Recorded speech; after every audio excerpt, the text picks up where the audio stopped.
तो उन्होंने एक जगह पर दोहा बोला है कि मैं चाहूँ ऐसा चाहूँ राज में जहाँ मिले सबन को अन्न, छोटे बड़ों सब सम रहें, रविदास रहें प्रसन्न। क्या बात है। ऐसा चाहूँ राज में जहाँ मिले सबन को अन्न, छोटे बड़ों सब सम रहे, रविदास रहे प्रसन्न। ये बहुत ही मुझे बहुत प्रेरित करती है सर ये लाइन। हाँ, संत शिरोमणि गुरु रविदास जी की बहुत ही आत्मसात करने वाली बात आपने कही है। ये रविदास जी ने उस समय बात कही थी जब देश में उथल पुथल मची हुई थी और परिस्थितियां ऐसी गंभीर थीं, तो ऐसा जीवन जीने की उन्होंने बात कही थी कि कोई बड़ा छोटा नहीं है, सभी जन्म लिए हैं, सभी मानव हैं, मानव को समझना है और ऐसा जो है दौर होना चाहिए जहाँ सभी को प्रेम हो, दया हो, करुणा हो, एक दूसरे को समझने वाले हो, एक दूसरे को भावनाओं को जानने वाले, समझने वाला हो। तो बहुत दूरदर्शी सोच रखने वाले थे संत रविदास जी, पवित्र आत्मा थे वो। तो मैं सभी सम्मानित साथियों को जय भीम, नमो बुद्धाय। आज संत शिरोमणि गुरु रविदास जी की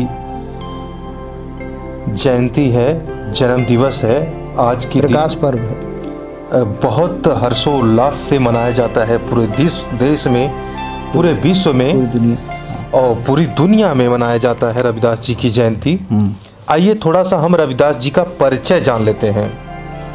रविदास जी समाज में फैले उन बुराइयां, कुरीतियों को दूर करते हुए सभी को एकता के सूत्र में बांधने का कार्य करते ही सभी को ईश्वर की भक्ति करते हुए सच्चाई के मार्ग पर चलाने की राह दिखाते हैं।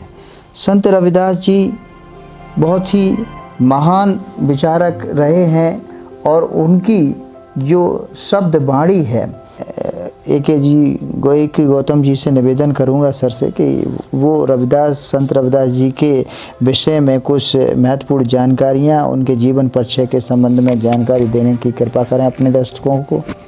बहुत बहुत धन्यवाद धर्मा भाई। मैं अपने साथियों को आज संत शिरोमणि गुरु रविदास जी महाराज के बारे में बताऊंगा। और संत श्री गुरु रविदास जी महाराज का आज के दिन 12 फरवरी सन लगभग 1998 ईस्वी में जन्म हुआ था। और इनका थोड़ा सा जीवन परिचय जान लेते हैं। संत शिरोमणि गुरु रविदास जी का जन्म माघ पूर्णिमा 1998 ईस्वी को उत्तर प्रदेश के वाराणसी के पास गोवर्धनपुर गांव में हुआ था। उनकी माता का नाम कलसी देवी था तथा पिता का नाम संतोख दास था। उनके दादा का नाम श्री कालूराम, दादी का नाम लखपति था। इनकी पत्नी का नाम श्रीमती लोना और पुत्र का नाम विजय दास था। संत रविदास का जन्म 15वीं शताब्दी में ऐसे समय में हुआ था जब उत्तर भारत के कुछ क्षेत्रों में मुगलों का शासन था। ध्यान से सुनिएगा साथियों, अगर वीडियो अच्छी लगे तो प्लीज इस वीडियो को ज्यादा से ज्यादा लोगों को शेयर करें ताकि संत श्री गुरु रविदास जी महाराज के बारे में सभी को ज्ञात हो। अब आइए आगे बताते हैं। उस समय भ्रष्टाचार, अत्याचार, अशिक्षा और गरीबी चारों ओर फैली थी। मुस्लिम शासकों द्वारा हिंदुओं को मुस्लिम बनाने का प्रयास किया जाता था। उनका सोचना था कि यदि रविदास मुस्लिम बन जाते हैं तो उनके लाखों भक्त मुस्लिम हो जाएंगे। परंतु रविदास एक ऐसे संत थे जिन्हें किसी हिंदू या मुस्लिम से नहीं, मानवता से मतलब था। क्या बात है। यहाँ पे देखिए कि रविदास जी को सिर्फ मानवता से मतलब था, इसीलिए आज हमारा बहुजन समाज मानवता के आधार पे काम करता है। आइए थोड़ा सा जान लेते हैं भक्ति काल और मध्ययुगीन संत। संत रविदास जी एक धर्म के नाम पर प्रचलित अंधविश्वास, आडंबर और कर्म कांड को निरर्थक मानते थे। इनकी भक्ति साधना में भावुकता, विनम्रता और प्रेम की प्रधानता थी। संत रविदास गुरु महिमा और सत्संग के समर्थक थे। उनके अनुसार संत गति के बिना भगवान के प्रति प्रेम नहीं हो सकता, भगवत प्रेम के बिना मुक्ति नहीं मिल सकती। संत रविदास ने अपनी काव्य रचनाओं में सरल, व्यवहारिक और ब्रज भाषा का प्रयोग किया है, जिसमें अवधी, राजस्थानी, खड़ी बोली और उर्दू, फारसी के शब्दों का मिश्रण मिलता है। संत रविदास के 40 पद सिखों के पवित्र ग्रंथ, धर्म ग्रंथ, गुरु ग्रंथ साहिब में भी सम्मिलित है। आगे की थोड़ी सी बातें हमारे धर्मा भाई बताएंगे, तो इनसे आप धर्मा भाई से जानें और इसके बाद हम आपको बताएंगे संत शिरोमणि गुरु रविदास के बारे में सारा चीज। जैसा कि सर ने बताया है कि उनके जो पवित्र जो पद हैं वो 40 पद सिखों के पवित्र धर्म ग्रंथ गुरु ग्रंथ साहब में सम्मिलित हैं। बताइए उस समय उन्होंने इतनी महान बातें कहीं, विचार कहे जो जनमानस में फैले, और संत रविदास जी ने हमेशा अपने दोहों और रचना के माध्यम से समाज में फैली बुराइयों और कुरीतियों को दूर किया है।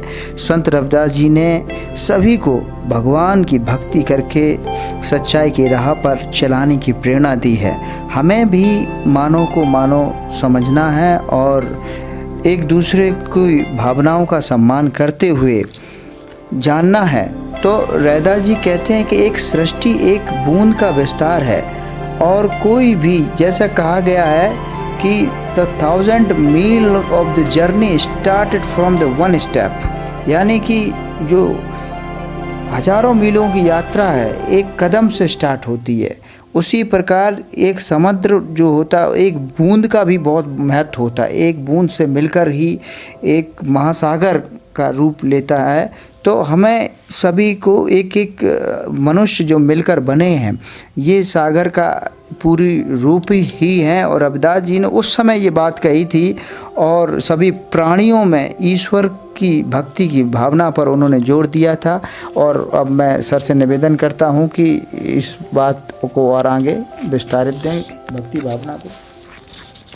साथियों, जैसा कि हमारे धर्मा भाई ने बताया कि संत रविदास जी महाराज का उल्लेख उन्होंने करते हुए बताया, आइए हम उसके आगे बताते हैं कि संत रविदास जी की बाणी में भक्ति की सच्ची भावना, समाज के हित की कामना तथा मानव प्रेम में ओतप्रोत होती थी। इसलिए उसका श्रोताओं के मन पर गहरा प्रभाव पड़ता था।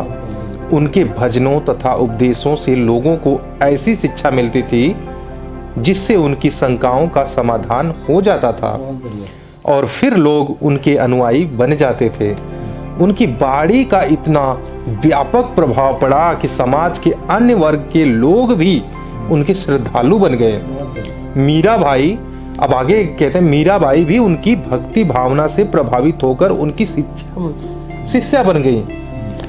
तो उसकी बात देखिए, अब संत शिरोमणि गुरु रविदास जी के कुछ बातें हैं जो मैं आप लोगों को बताता हूँ। कहा था रविदास जी ने, ऐसा चाहूँ राज में जहाँ मिले सबन को अन्न, छोटे बड़े सब सम बसे, रैदास रहे प्रसन्न।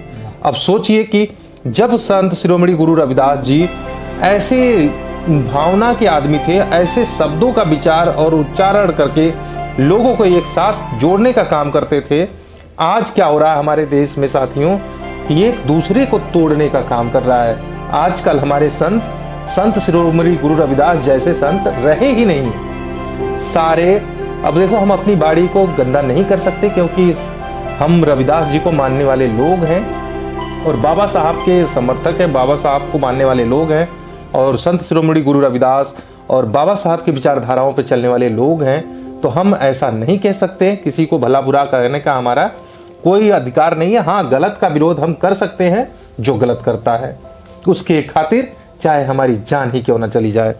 तो साथियों, संत रविदास जी ने अपने दोहों व पदों के माध्यम से समाज में जातिगत भेदभाव को दूर कर सामाजिक एकता पर बल दिया और मानवतावादी विचारों की नींव रखी। संत रविदास जी ने सीधे सीधे अपने दोहों में लिखा कि रैदास जन्म के कारणे होत न कोई नीच, नर कुम नीच कर डारी है, ओछे कर्म की कीच।